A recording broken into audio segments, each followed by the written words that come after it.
BRS MLC కవితపై BJP MP Raghunandan విమర్శలు చేశారు. బీసీలపై కవితకు చిత్తశుద్ధి ఉంటే కేసీఆర్తో మాట్లాడి పార్టీ ప్రెసిడెంట్ పదవి ఒక బీసీకి ఇప్పించాలని అన్నారు. శాసనసభలో ప్రతిపక్ష నాయకుడిని బీసీకి ఇవ్వాలని సవాల్ చేశారు.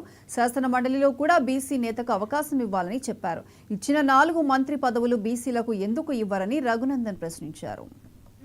ఈటల రాజేందర్ అనేటువంటి ఒక బీసీ తెలంగాణలో పెద్ద సామాజిక వర్గం అని చెప్పిన సామాజిక వర్గానికి మంత్రి పదవి వీకేసింది టీఆర్ఎస్ పార్టీ.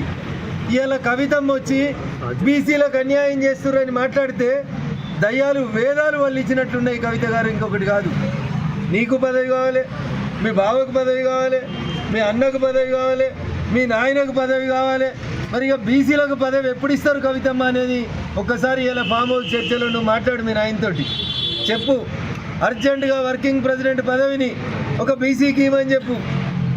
శాసనసభలో బీసీకి ఇవ్వకపోతే మహిళకి ఇయ్యండి.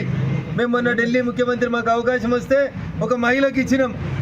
రేపు మహిళా దినోత్సవం వస్తుంది, మహిళల్ని గౌరవించమని చెప్పు మీ నాయనని. మొదటి 5 సంవత్సరాలు ఒక్క మహిళకు కూడా మంత్రి పదవి ఇవ్వకుండా ఒకే ఒక క్యాబినెట్ ఈ దేశంలో ఏంటంటే అది చంద్రశేఖరరావు గారి క్యాబినెట్.